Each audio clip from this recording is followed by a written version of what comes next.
Hello everybody, my name is Luke Marr and this is Hot Mode, and today on Hot Mode we're getting into the Met Gala 2025 fashion roast and review, so buckle up buttercups. I did not do a Met Gala explainer video, I apologize. What you need to know is that the exhibition was titled Superfine, Tailoring Black Style, and the dress code for the Met, which we're going to be talking about, is tailored for you. I went to the exhibit, I read all the subject material. The dress code tailored for you is very open. If I was to have a t-shirt that was stained up the wazoo with a pair of cut-off little jean shorts, I could walk the Met Gala under the guise of tailored for you. But considering that the dress code and the exhibition, which is all about the black dandy that started in the 1700s and has come all the way to today, that usually revolves around the idea of tailored clothing, beautiful suiting, and slow but modernizations of those ideas over centuries and decades, I'm pretty positive that the tailored for you concept has a lot more to do with suiting than just something that fits you. And also, look up the history of a tailor and the definition. It starts in the 13th century and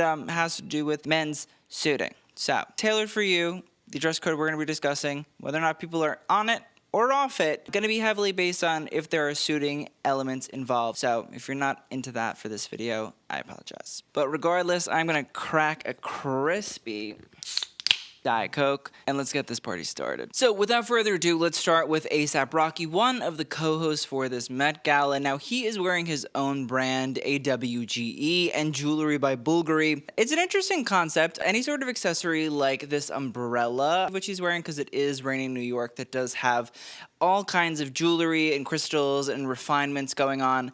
Fun. Points. I also kind of like the jacket that he's wearing. It looks to be some sort of a trench coat, but maybe it's not. And I will say that the waistcoat underneath with the black pants, kind of simple, not too out there, not too crazy. Was probably expecting something a little bit bigger from Rocky, but at the same time, I think Rocky's a great example of having embodied that sort of black dandy style in and of himself from a very young age. It's how he sort of helped to build his own brand, not only as a rapper, but also as somebody within the fashion realm. I know my limitations, I'm not gonna go crazy here. It's cute, it's interesting, but now we can be mean. Next up, we have Anne Hathaway, who's wearing Carolina Herrera and jewelry by Bvlgari, and let me just say, that necklace is the only redeemable thing. Now, here's the thing. Anne Hathaway is wearing pretty classic Carolina Herrera, if you think about it. Carolina Herrera, white, cotton, button-down shirt, very on the brand. And so, like, yes, can we build that into, like, the suiting and sort of tailoring and, you know, menagerie of wearing suited pieces? Yeah, but, like, come on. It's kind of like, And then I don't mind the skirt. Maybe more of like a ball gown, we could get away with it. Maybe if there was just like a cropped bolero of the same sort of crystal stripes, like just something a little bit more, but feels a little day wear. It's not cutting it for me. Next up, we have Ayo Edebiri, and she is wearing Ferragamo. I think this is custom. I'm intrigued by it. Listen, I actually really like the leather waistcoat, full-length, floor-length experience. I think it's quite sweet. I think it plays into the history of Ferragamo as leather shoemakers. But what I also think is really interesting is this white floor-length dress with these red beaded U shapes. Again, it's different. It's not really what I'm expecting, but going back into the history of the exhibit and also just the black dandy in general, a lot of the times pieces were utilized throughout history that have a European or sort of Western context and then were recontextualized by the black dandy themselves as a way to essentially like reappropriate those pieces to feel much more in line with their culture. So what would happen is you would see a beautiful jacket that was maybe a bright red, which now maybe was not in fashion or was a little bit older. And so it was like, oh, well, no, that correlates to my love of color and my love of texture or things like that. And so they're incorporated. So I think that's kind of what I'm looking at here, as I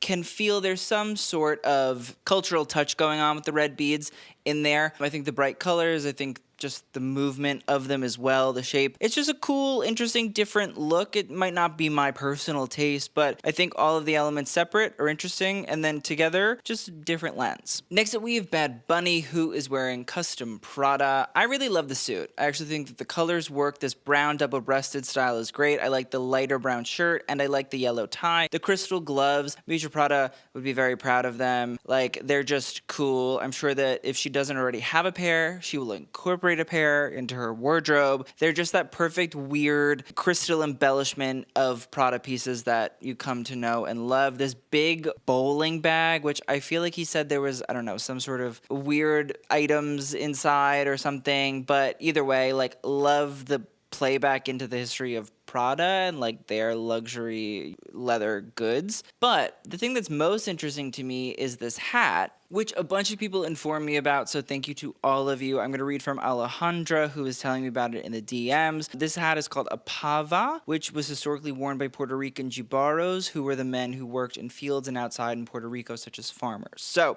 I actually not only think that the pava is really, really beautiful, but I'm also really interested in that tie into chic, just in the sense, but also like that idea of working class sort of style and things like that. And something that I thought was really, really interesting when we were listening this morning to Colman Domingo talk is talking about his stepfather's working class clothing and style during the work week. And then on the weekends, he sort of dressed up and was really into clothing and really into, you know, all of those kinds of things. So I like this idea and dichotomy of sort of like luxury and high fashion, and the dandy is the super chic, dapper guy. But at the same time, there are these sort of working class historical connotations to the black dandy because of the enslavement and all of those things that went on for hundreds of years. And then on top of it, I just really like the pava. I think it's very chic. Next up, we have Cardi B.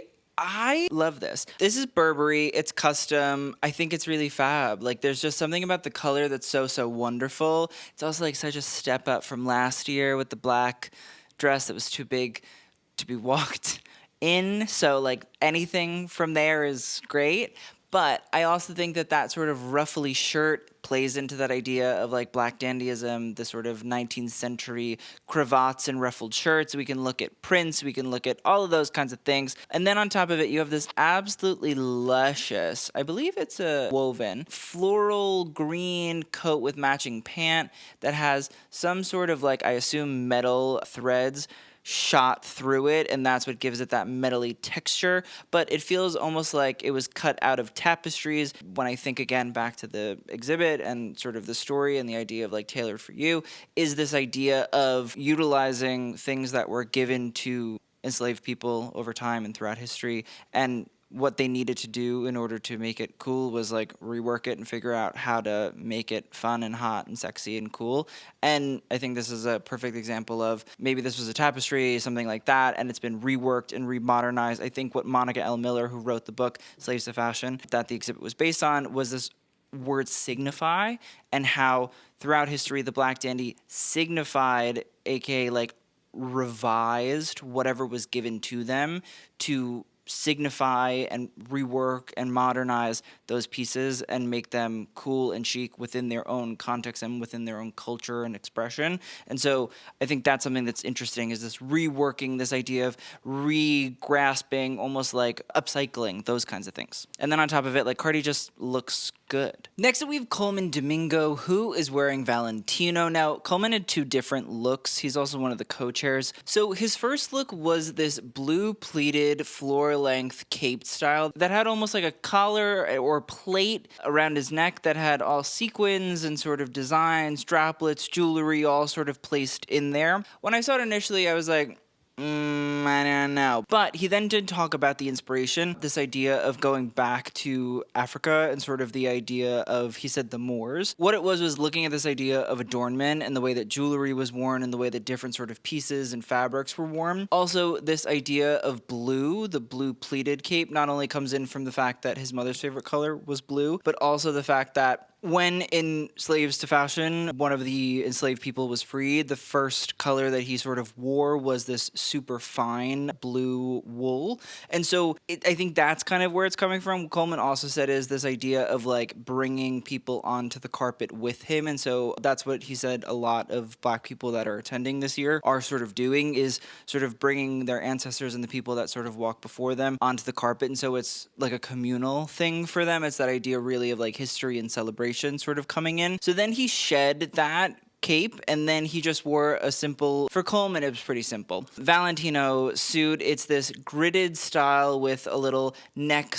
cravat. It has a big polka dot flower, a pair of gray trousers, and a striped little white shirt and a black shoe. And it's pretty simple, clean, easy, again, for Colman. It's graphic, it has a lot of sort of different textures and also prints. It's kind of cool and interesting. It's a lot of line work and circles. It's not my favorite Colman Domingo look ever, but again, I think it's interesting to hear the storyline and where the inspiration comes from, and I think that's probably more important than whether or not I like it. And at the same time, like, he always kills it anyway outside of this, so like, even though I'm maybe not obsessed, it's like, all right, we'll survive. And again, maybe it feels like this year is not just about like turning fashion looks, but also really being like a celebration. Next up, we have Cynthia Erivo, who is wearing Givenchy by Sarah Burton. I believe that Cynthia said that part of this look was inspired not only by Sarah Burton's work, but also archival Alexander McQueen pieces from Givenchy. The great thing about Givenchy is that Sarah Burton comes from a tailoring background. McQueen is first and foremost like a tailoring brand. That's how Alexander McQueen learned to cut. This idea of like wearing a beautifully tailored, quite sharp, raised collar situation that looks like lapels, but I think that's really just the construction of the pieces. There's like a corseted piece and then these sort of triangular panels that come up and create this like faux blazer, but it is technically a blazer experience. And then it's just covered in these silver and red jewels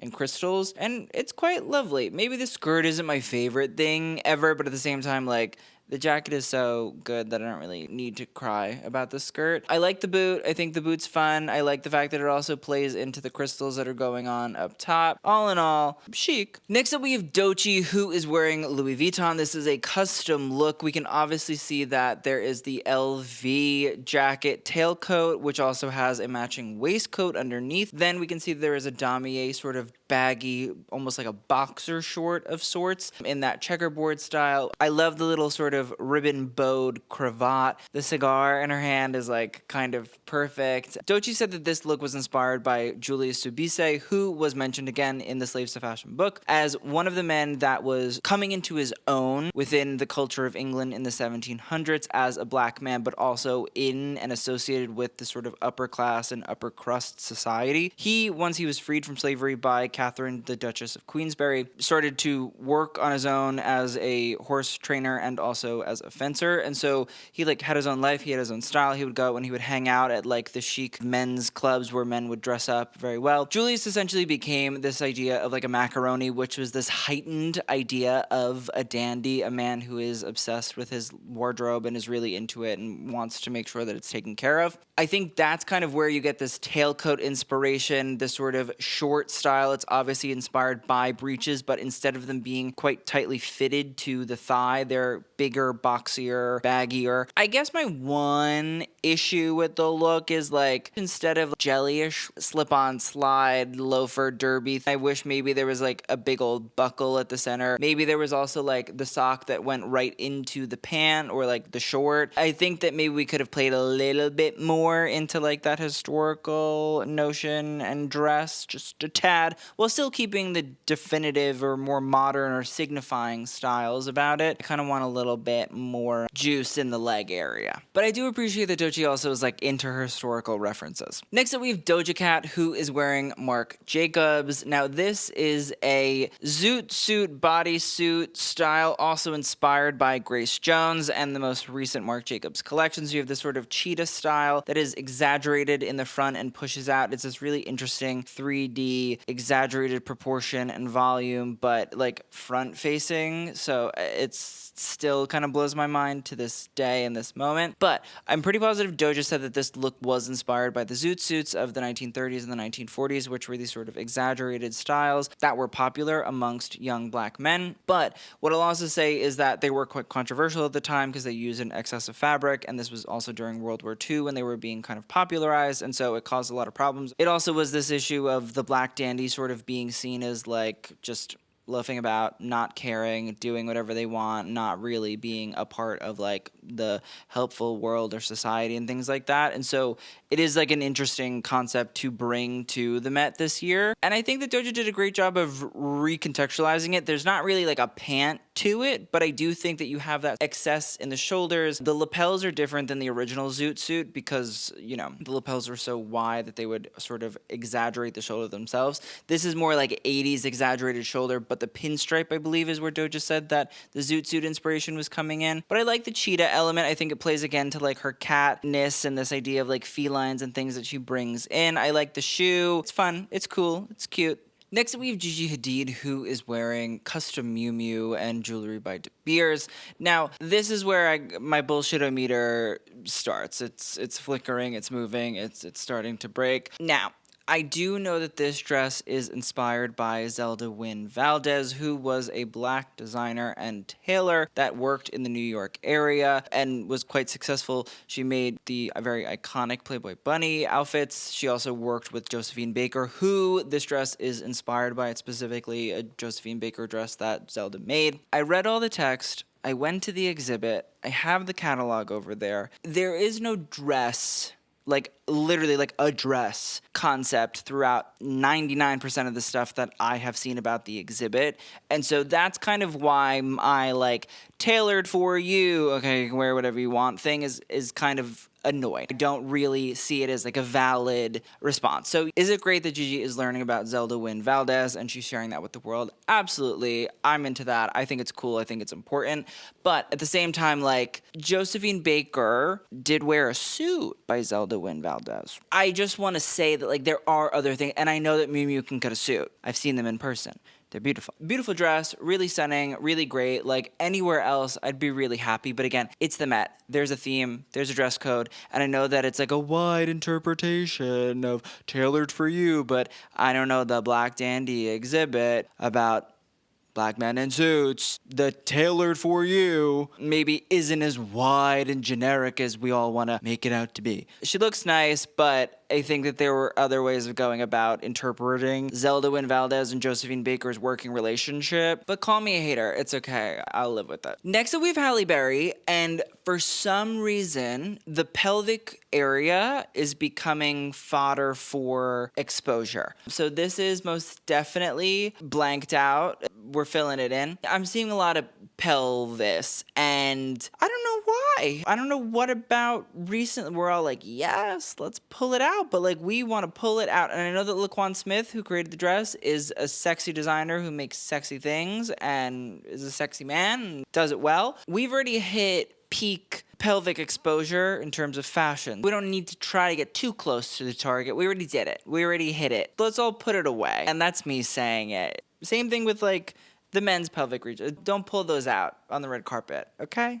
Thanks. Next up, we have Janelle Monáe, who is wearing custom Thom Browne. It's fabulous. So she showed up in two different looks. The first one is this rectangular sort of like cape. Now, if you look at it, it creates this sort of wide, boxy shape, but there is a trompe l'oeil or like printed effect of two different suits. One of them pinstripe, one of them is piped in white. There's even like a bag that Janelle is holding, but again, it's all 2D because it's just printed. But then she took the piece off, and there actually is sort of this one side pinstripe suit, jacket, and gown, and then another side is red, and she is carrying a Thom Browne bag. And so like it's kind of telling you what's going to happen before it happens. What I'll also say that is so fabulous is the hat is so good, but the built-in monocle that comes down from the hat is like maybe the most major thing I've ever seen in my entire life. And so Janelle Monáe, I knew was gonna kill it. I just didn't know it was going to be this great. Next up, we have Jeremy O'Harris, who is wearing Balmain. I mean, I had to talk about this. This is almost like a perfect recreation of the 1820s, 1830s tailcoat sort of suits that would have been worn way back in the day.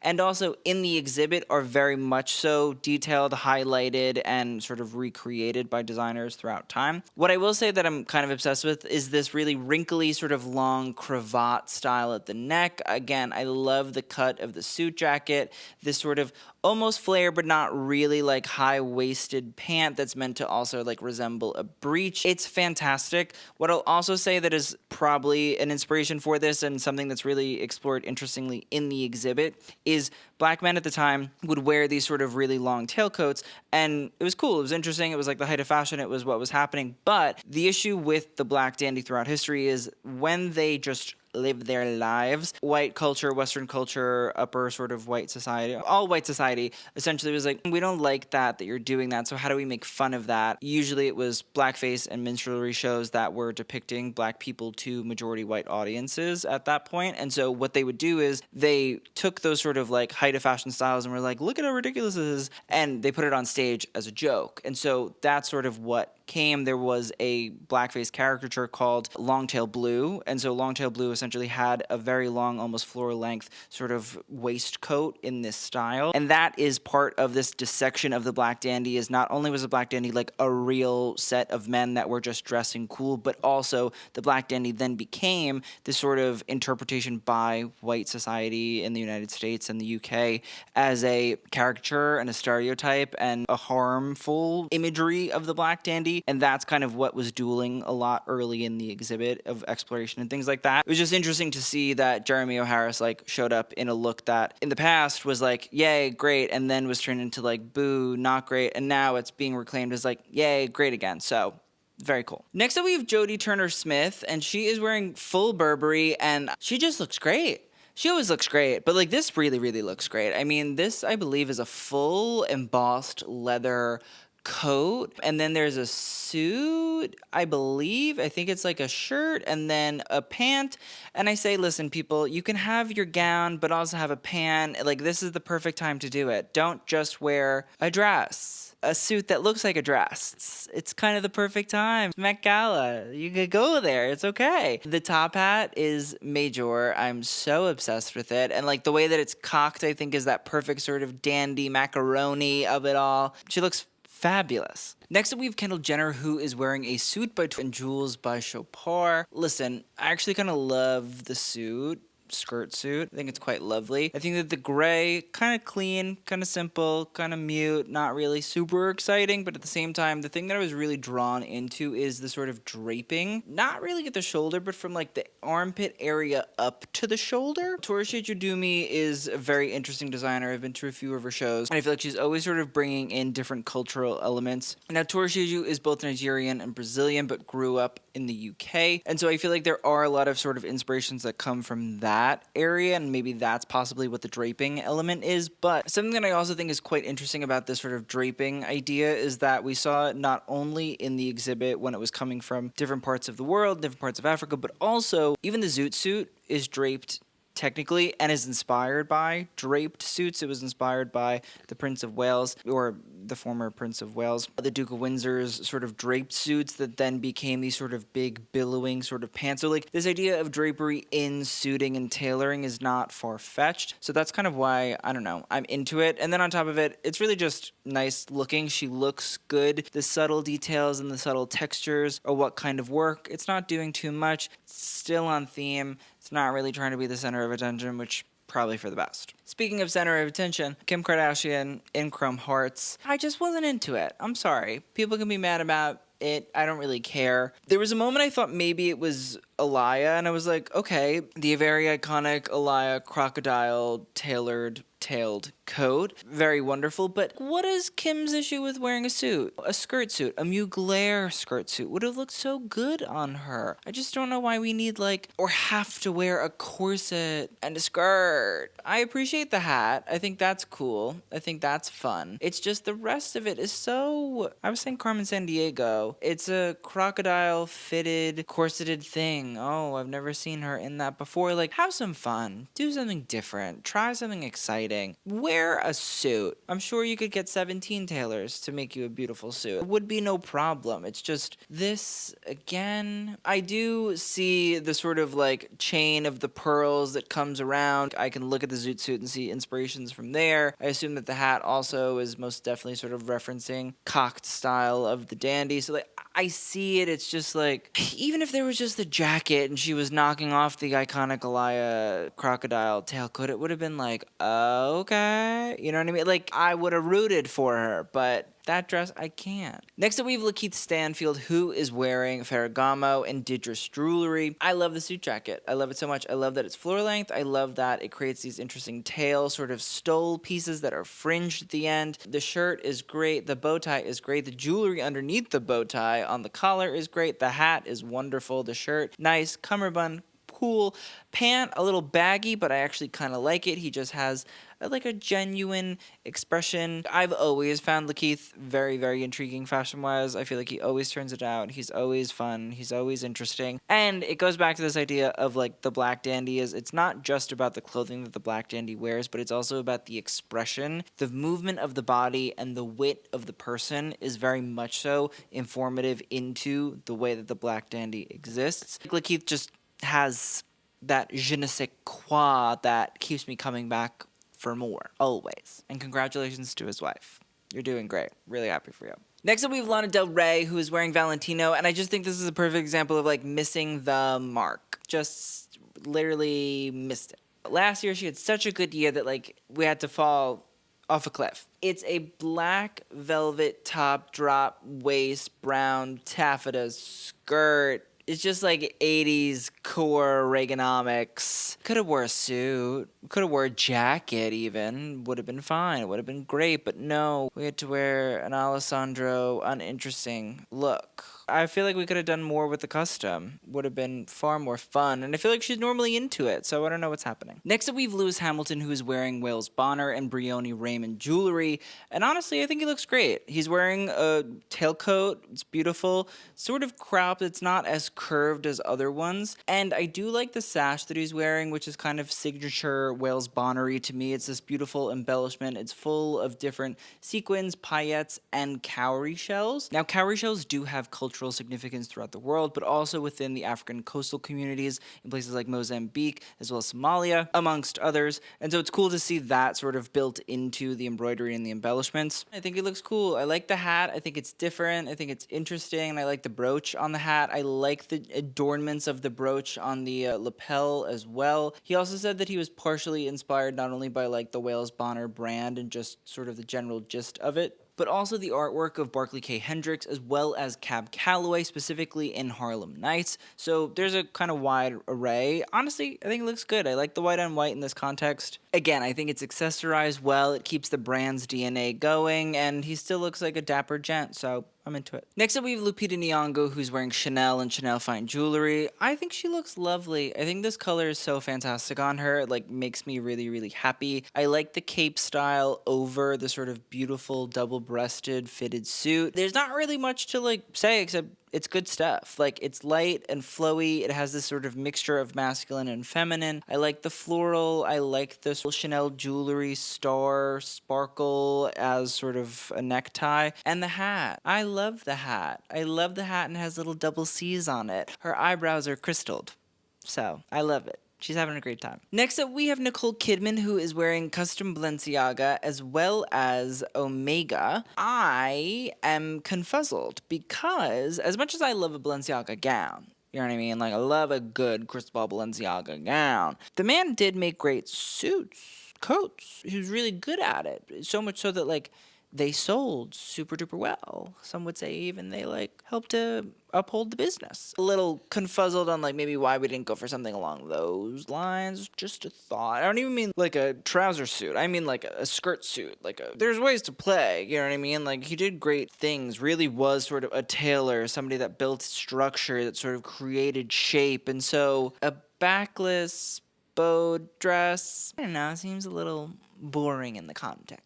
Next up, we have Tessa Thompson, who is wearing Prabal and I think this is maybe one of my favorite looks of the evening. Like, it's so fabulous. It's so cool. It's this tailored, sort of wide-shouldered. Interested by the length of the lapel, it helps to sort of build out that shoulder, but then it sort of nips in at the waist, has these big, beautiful black buttons that run right down the front. At the hip area, it sort of expands and creates this bell skirt shape. Like, it's so wonderful and cool, and like Tessa Thompson, Janelle Monáe, like they get it. They understand it every single year, and I'm so grateful every time they do, because most people don't, and they get it. And they keep it interesting. It's like nobody else is going to wear that, so I loves it. Next up, we have Teyana Taylor, who is wearing Ruth E. Carter, the costume designer's collaboration with Marc Jacobs, and some jewelry by David Yurman. And I love this look. Let me give you a spoiler. This is my favorite look of the night. Okay? It just is. Like, it's so good. It's so fun. It's so amazing. Listen, I don't know what the exact inspiration is, but from my reading, I just want to say reading, I think it has sort of like a pimpiness to it, if that makes sense. And I don't mean that in like a denigrating way. It's funny, I was reading one of the books for the exhibit to sort of help bolster my understanding. In this styling book, a young girl named Naomi Washington saw some man at the corner store and essentially saw he was well-dressed and a good-looking guy. And a young woman called him, "Hello, pimp." And then she went home and she saw her dad and he was dressed in what to her was a similar style, even though I believe that they were a bit different. She said, "Hello, pimp." And he was like, "Why did you say that?" And she was like, "I don't know, you kind of look like the guy that I saw that was like very cool looking." And somebody else said hello pimp to him. Her dad was a pastor. I think that's an interesting concept. Like, I'm not just thinking of like a 1970s, but I'm thinking of this sort of idea of like stylized, pumped up, like really just chic and cool and fun and interesting and just has a general like aura and dandiness to them. But I love this look. I love the red and gray pinstripes. I love the red waistcoat. I love this big cape that has pleats in the back and then also says Harlem Rose on the bottom, which is also really funny that I bring that story up is because, again, Teyana Taylor is from Harlem and so understands the importance of Harlem to, you know, this idea of the dandy and the epitome and sort of the epicenter of 20th century black fashion culture. I don't want to say like in general, but like it definitely is a big part, component, important era, the Harlem Renaissance, things like that. So I think it's cool. I also love like the Marc Jacobs isms. I mean, the Kiki boot that's custom match the look. I think that she just did it so wonderfully, like the hat with the big feather, but underneath is a do-rag. And then also she's wearing the cane and the glove. Like, you know, there's the brooches and the jewelry. Like it's just, it's all there. Like it really is incorporating just this fullness and this embrace and this like, why do I need to tamp myself down for the vantage point and viewpoint of others? Like, I'm just doing me, so let me be. It almost has like a zoot suity kind of feeling to it, only because when we look at the Kiki boot, you can see that it's tapered. It's obviously like not super dramatic. That is a little bit of the silhouette that you would have seen in a zoot suit, is that tapered at the bottom, but a little bit of excess of fabric that sort of pools and drapes. Just thought she looked fantastique. And last but not least, we have Zendaya, who is wearing custom Louis Vuitton and Bvlgari jewelry. Beautiful flared suit. It's custom. It's a three-piece. You can see the waistcoat. It's all in this lovely, luscious cream. It has a tie. It has a matching hat. Anna Sawai wore a similar look. Discuss that in the next video. It'll be like a bookend, you know what I mean? We'll start with that on the next one, so don't worry. Laura Roach essentially said that this was inspired by different Bianca Jagger white looks. There were suits that she's worn. There were also skirt suits that she wore on her wedding day that were all white. I feel like I keep reading about Zendaya and like getting married, or I wonder if that's maybe what we're alluding to, getting at. And also, it's funny, I kept reading comments. People were saying like, she's just going really simple. Like, she knows when to do the exact opposite of everybody else. Is just go chill, go calm, don't do too much. And in a weird way, I'm not saying this is what her inspiration was at all. It alludes back to the exhibition and all that idea of, well, yes, there was this sort of dandy that was out and about wearing whatever they wanted. There also, at the same time, in the mid 1800s, was the birth of like respectability politics, and how this idea of like wearing more demure, more conservative clothing was important as a way to be seen as like, you know, future business people and entrepreneurs within the United States and things like this. So I think there's a lot of interesting dichotomies and, you know, references, whether or not they're intentional or not, back to the source material. And it just reminds me a lot of it because it's so fresh in my head. And so I'm not saying that that's what Zendaya is doing, but it's all there to me. I think she looks really, really lovely. It's not my favorite look. I think the hat maybe could have been a little different. Maybe if it was slanted a different way, it would have had more of an appeal. But the suit itself, really, really beautiful. And I guess my one other issue was like maybe a cane. In my brain, I'm like, where's the cane? I think that would have put it over the top for me. Didn't need anything else. I just think like a cane. And yes, we'll get the Bianca Jagger of it all, but also I would have gotten like Gatsby too. So let's talk about best and worst. Let's start off with best. I'm going to put Teyana Taylor. I'm going to put Lupita in there. I'll put Lewis, Tessa Thompson, Janelle, Jody, Lakeith. Oh, and I'll put Cardi in there too. Oh, and Bad Bunny. Oh, and Jeremy O'Harris. Okay, yeah, that's a lot, but still. As for worst, I'm putting Kim in there. I'm putting Nicole, Lana, and maybe Hallie for the pelvis of it all. But thank you guys so much for watching. I hope you guys enjoyed. Keep your eyes peeled. We have a bunch more videos coming out, so don't you worry. I will see you guys in the next video, and TTYL.